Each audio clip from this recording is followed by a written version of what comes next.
spread it like.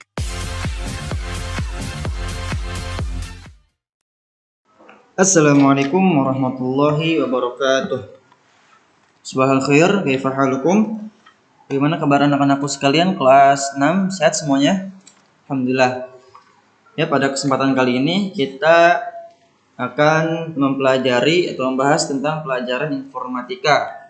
Ya, kamu sudah pernah Ustadz berikan sedikit gambaran ya untuk pelajaran ini kurang lebih 2 minggu yang lalu ketika kamu belajar di kelas. Nah, itu Ustadz berikan gambaran bahwa pelajaran ini untuk semester ini ditiadakan ujiannya. Ya, ujiannya ditiadakan. Tapi untuk ujian akhir semester atau penilaian akhir semester di bulan Desember nanti insya Allah mungkin ada. Yang Ustadz tiadakan hanya di PTS-nya saja di akhir bulan ini. Ya, karena pelajaran ini pelajaran baru, tahun ini baru ada. Jadi untuk PTS ditiadakan. Dan untuk kali ini, pertemuan kali ini kita langsung ke bab 2 tentang ancaman online, hoax dan pedoman bermedia sosial. Nah, jadi bab 1 kita tunda dulu ya, karena bab 1 butuh praktek ya. Nanti kamu berdoa aja kepada Allah tiap selesai sholat, kamu doa, ya Allah semoga penyakit ini, pandemi ini segera berakhir, segera Allah angkat dari muka bumi ini ya, sehingga kamu bisa belajar dengan normal kembali, tatap muka, bertemu dengan gurunya, bertemu dengan teman-temannya ya. Nanti insya Allah di bab 1 kita kan praktek tuh ya, nanti kita akan belajarnya setelah tatap muka saja ya, mungkin di semester depan, semester 2 atau di kesempatan yang lain ya, ketika sudah normal kembali. Karena untuk bab 1 kita butuh media, butuh langsung praktek. Nah, untuk bab 2 ini, nah ini bisa Ustadz jelaskan lewat video saja, cukup ya. Nah, di bab kedua kita akan bahas tentang ancaman online, hoax dan pedoman bermedia sosial. Nah, kamu jangan berpikir internet itu aman. Ada aja yang dia merasa terancam ketika dia bermain internet. Ya, ada ancaman-ancamannya. Nah, kita lihat untuk bab pertama ini, pembahasan yang pertama itu tentang ancaman online. Nah, jadi mungkin yang sering kita lihat di dunia nyata ataupun misalnya di TV ya, ada ancaman seperti misalnya ada pemberontakan, ya kan? Ada pembunuhan, kemudian ada tawuran yang suka di berita-berita kita lihat kan. Nah, itu juga termasuk ancaman ya. Ada juga pencurian, ada juga misalnya yang suka di jalanan tuh jambret ya, yang suka di jalanan misalnya. Nah, itu juga termasuk ancaman, tapi itu ancaman bukan ancaman online, ancaman yang langsung ya, offline, yang langsung di dunia nyata. Nah, ini kan ada yang bertanya, Ustaz, ada nggak sih ancaman online? Misalnya kita diancam nih, tapi online lewat internet. Ada, pasti ada ya, kejahatan online, kejahatan yang tidak langsung. Nah, ancaman online antara lain yang pertama itu cyberbullying, kemudian konten tidak pantas, serangan spam, spyware, phishing, plagiarisme, dan pembajakan produk digital.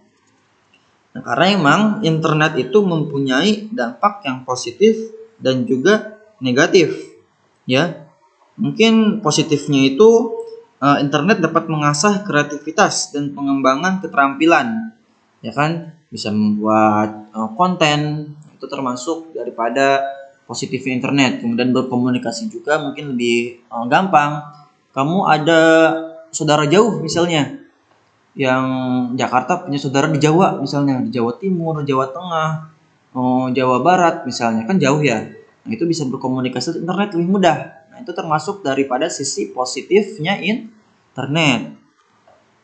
Ya, zaman dulu kan susah, apalagi memakai surat-suratan. Nah, itu kamu surat sekarang, ngirim surat sekarang, nyampainya bisa beberapa hari yang akan datang. Ya, kamu kirim surat hari Senin sampai ke nenek misalnya yang di Jawa Timur bisa hari Jumat, hari Kamis.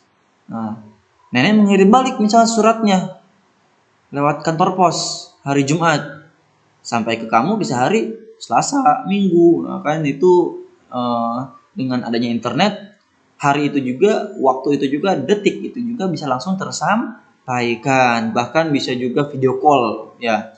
Kamu ada saudara nenek misalnya di Jawa, bisa video call tuh, ya kan? Nah, itu termasuk sisi positifnya internet. Tapi ada juga sisi negatifnya. Negatifnya apa? Ya, banyak sekali yang bisa kita bahas di sini. Nah, jadi negatifnya akan kita bahas di sini. Yang pertama, cyberbullying. Ya, kamu pasti pernah dengar ya, bully membuli, ya kan? Ketika misalnya contoh yang offline-nya, yang langsung ada bully. Kamu misalnya teman kamu dibully, ya diejek, dikatain. Nah, itu termasuk bully, pembulian. Itu harus dihindari ya. Jadi sebisa mungkin kamu hindari itu. Meledek teman, apalagi misalnya mengejek orang tua, nama orang tua, itu tidak boleh. Ya, sangat tidak boleh. Ya, apalagi Islam pun tidak mengajarkan seperti itu. Ya, tidak mengajarkan. Cyberbullying, apa itu cyberbullying?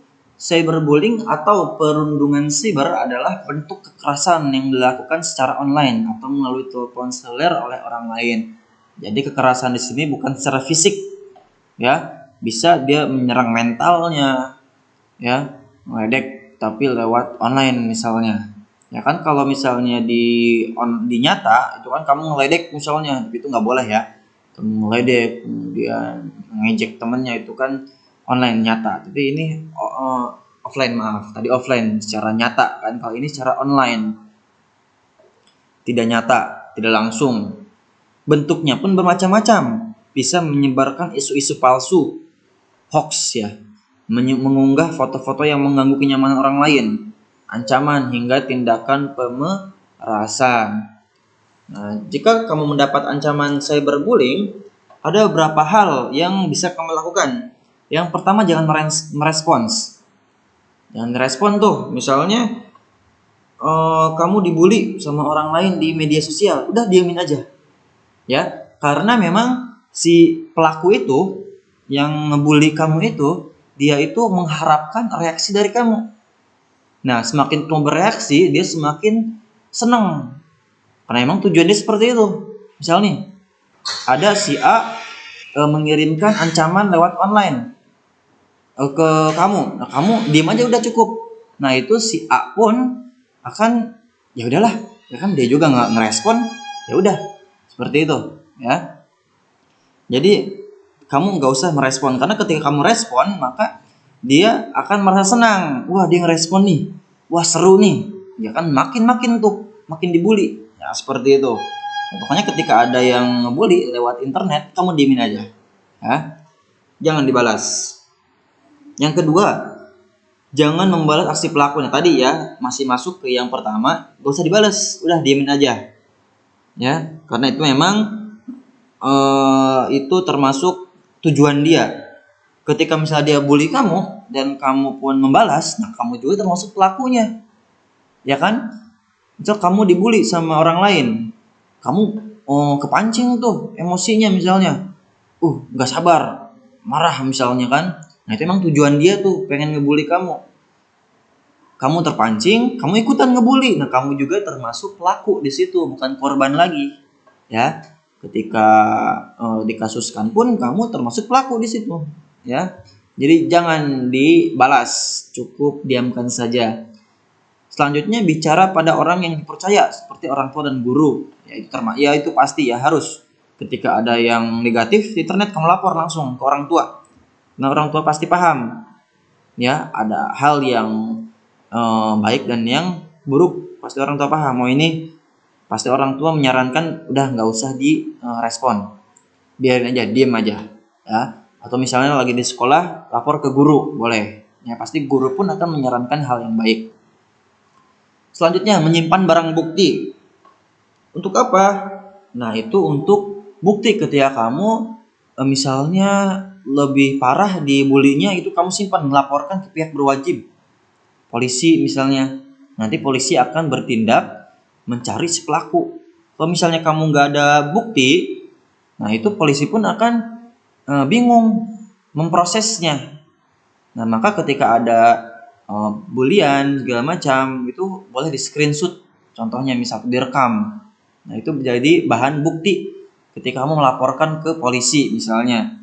Karena ketika ada barang bukti itu kuat untuk proses memproses, ya. Ketika nggak ada barang bukti susah. Segala bentuk kejahatan apapun ketika tidak ada barang bukti itu susah, ya. Selanjutnya blokir. Ya, ketika ada misal nomor asing, akun asing beli kamu itu langsung blokir. Ketika kamu blokir nomornya, maka si pelaku tidak akan bisa menghubungi kamu kembali. Mau nelpon misalnya, WA segala macam dia udah nggak bisa karena sudah diblokir. Misalnya ada nomor baru lagi tuh, ada lagi nomor baru, langsung ngeblokir lagi. Terus seperti itu. Ya, dia juga akan nanti bosan kalau seperti itu terus. Oke. Selanjutnya, nah jadilah teman untuk orang yang dibully. Misalnya kamu punya teman yang dia kena bully oleh orang lain, nah kamu temenin dia, jangan didiemin, ya. Dukung, support dia, kemudian kasih tahu hal-hal yang harus dilakukan ketika dia kena bully, seperti yang Ustaz jelasin tadi, ya. Nah, untuk kesempatan kali ini mungkin kita hanya cukup membahas tentang cyberbullying saja. Nanti konten selanjutnya seperti membahas konten tidak pantas dan lain sebagainya akan dibahas di pertemuan yang akan datang atau kesempatan yang akan datang. Ya, kita cukupkan. Nakhtatim bilhamdalillah, alhamdulillahirabbil alamin. Syukran. Assalamualaikum warahmatullahi wabarakatuh.